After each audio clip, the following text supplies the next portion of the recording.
Salut à tous et bienvenue au Club de lecteurs congolais de la diaspora. Nous sommes très contents de vous revoir encore une fois de plus. Comme nous avons promis, nous entrons en contact avec vous partout où vous êtes dans le monde. Et aujourd'hui, nous vous proposons un interview que nous avons eu avec un compatriote qui se trouve en Belgique, en l'occurrence Serge Mabiala. Il a réagi par rapport au débat que nous avons actuellement sur l'entrepreneuriat dans la République démocratique du Congo et plus spécifiquement en suivant l'historique, soit le passé d'un homme d'affaires congolais. Suivez cet élément et ensuite nous nous retrouvons.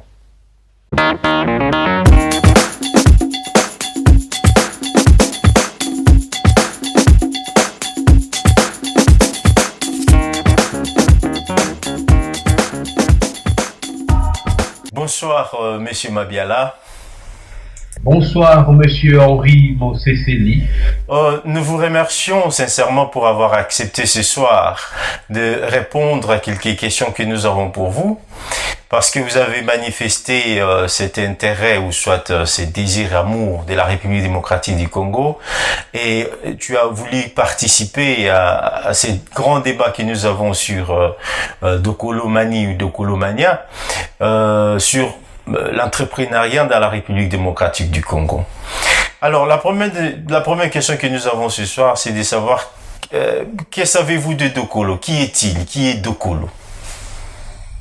Au fait, Dokolo, c'est un self-made man. Ok. Ouais, c'est-à-dire c'est quelqu'un qui a su se forger lui-même, mais c'est aussi un artiste.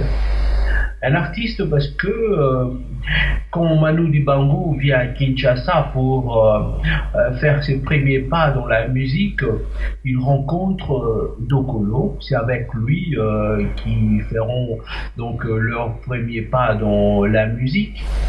Et il a aussi participé dans un film intitulé Les Aventuriers du Kasaï, qui était d'ailleurs présenté au Festival de Cannes en 1962. Et c'est aussi un chef d'entreprise. Chef d'entreprise parce que à l'époque déjà, il possédait, là dans les années 60, il possédait déjà un dancing qui marchait super bien, et il était aussi, en fait, il était aussi chef d'une entreprise qui était une société de taxi. Donc, pour dire déjà, à l'époque, Dokolo, artiste, Dokolo, chef d'entreprise, donc il a commencé il y a bien longtemps. Monsieur Dokolo, vous nous faites aujourd'hui découvrir Monsieur Dokolo en fait. Donc il était un homme qui se connaissait déjà dans les affaires. Donc c'était pas, puisque souvent on entend dire que les gens comme Dokolo, Bemba Saolona et les autres ont profité en fait de la Deuxième République et de la zaharénisation en fait pour qu'ils puissent s'enrichir. Donc Dokolo, comme vous venez de décrire tout de suite là, c'était un self-made, quelqu'un qui s'est fait lui-même, c'est ça? Oui, exactement. Dokolo, il s'est forgé lui-même parce que, en fait, dire que Dokolo a profité de la Deuxième République, je dirais non. C'est-à-dire c'est quelqu'un qui avait ses idées en tête parce que déjà, comme je vous l'ai dit, il était chef d'entreprise en possédant déjà à l'époque une société de taxi, un dancing qui marchait super bien. Et en plus, on a vu que c'était un artiste. Mais quand même, Monsieur Mabiala, vous comprenez que si les gens disent qu'ils ont profité de la Deuxième République parce que pour avoir ces investissements, tout au début, comme vous venez de dire, d'avoir une entreprise de transport, puis ensuite avoir le dancing et tout cela, il faut au moins de l'argent, il faut quelque chose pour commencer. Où est-ce qu'ils ont trouvé cet argent-là? N'est-ce pas que ce sont peut-être les politiciens de première ou de la Deuxième République qui les ont aidés pour donner un peu d'opportunité pour entrer dans l'entrepreneuriat en fait. Non, loin de là, parce que comme je le dis toujours, comme je l'avais dit tout au début de notre entretien, donc c'est un self-made man, il s'est forgé lui-même, il avait des idées en tête pour pouvoir commencer une grande entreprise, c'est-à-dire une banque qu'il a d'ailleurs initiée en 1969. Et là, il commence son projet qu'il avait tant en tête, c'est-à-dire la création d'une banque. Et la banque commence, en fait, le nom de cette banque, en fait, c'est la Banque de Kinshasa, qui commence en 1969. Et là, Dokolo réalise enfin son rêve.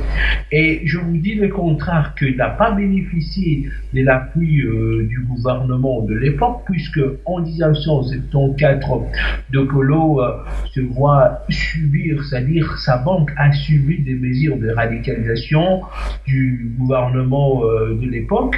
Ah oui. Et voilà, la banque lui a été ravie, et ce n'est que 2 ans après, c'est-à-dire en 1976, que le gouvernement zaïrois de l'époque, c'est-à-dire le gouvernement congolais, va donc changer d'avis. Le gouvernement se ravise et lui redonne ce droit sur sa banque. C'était en 1976, c'est-à-dire 2 ans après.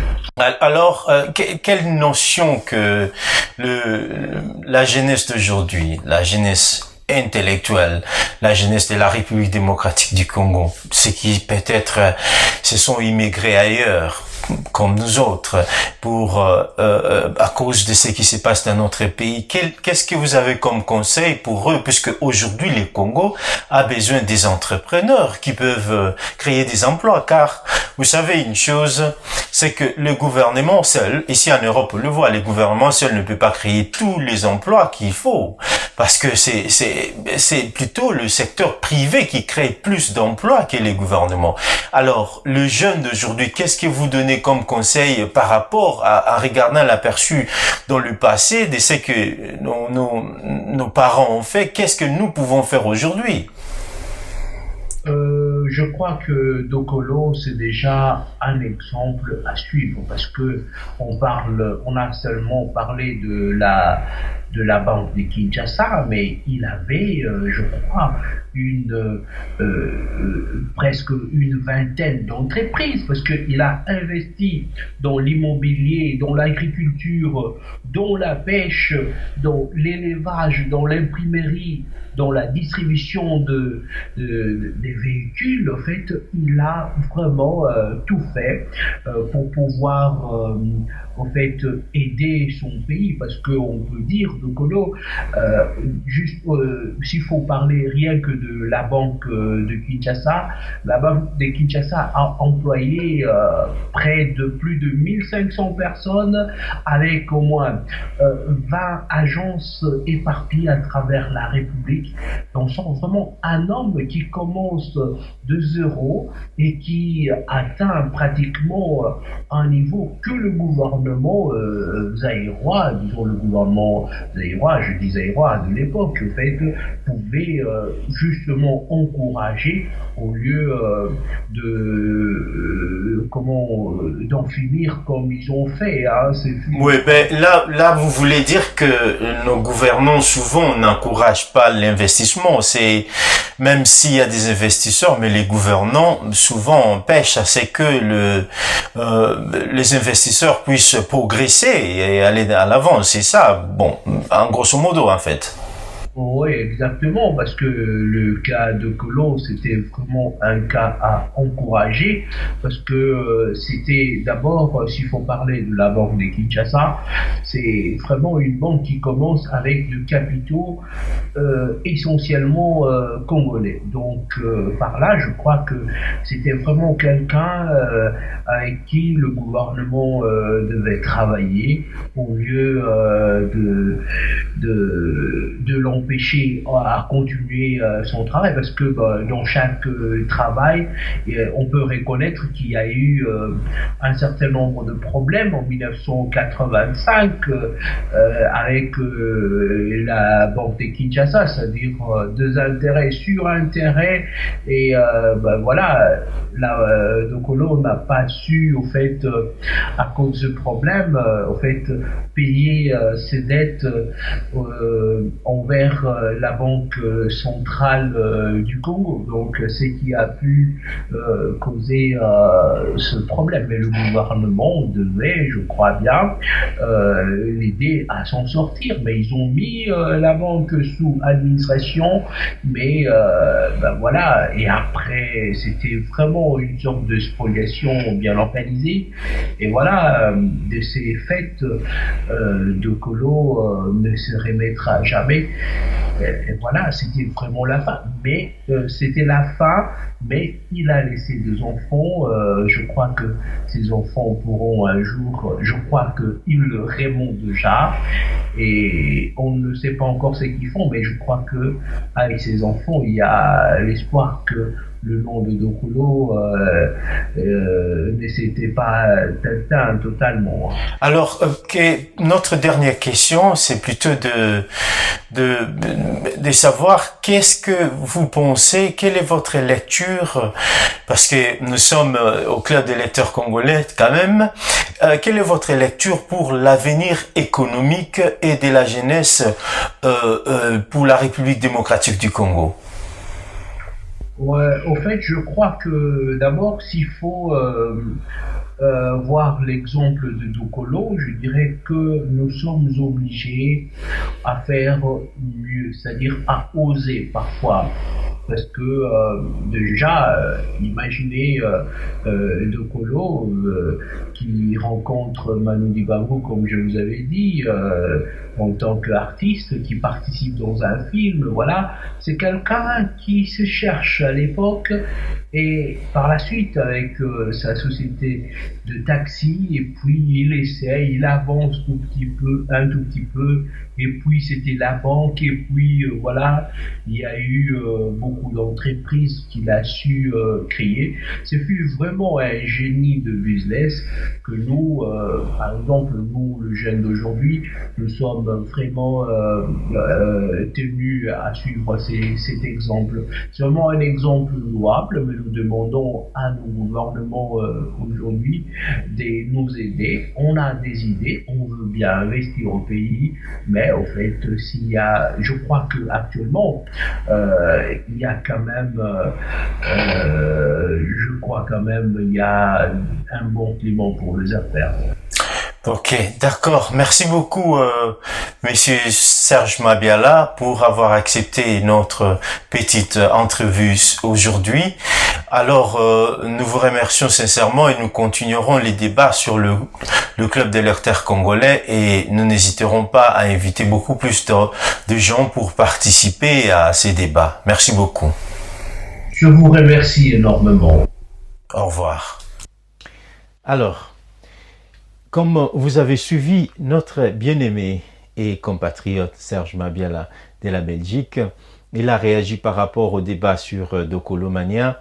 Il a expliqué ce que Dokolo a fait pour la République et a conseillé les jeunes à pouvoir imiter, si n'est pas faire presque la même chose, pour créer des emplois et pour créer des richesses dans la République démocratique du Congo.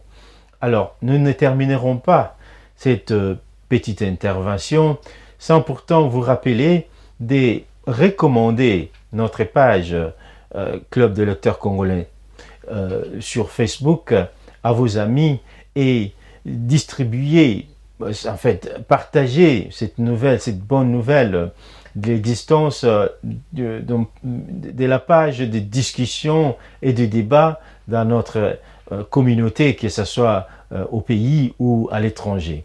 Alors, je vous remercie pour le temps.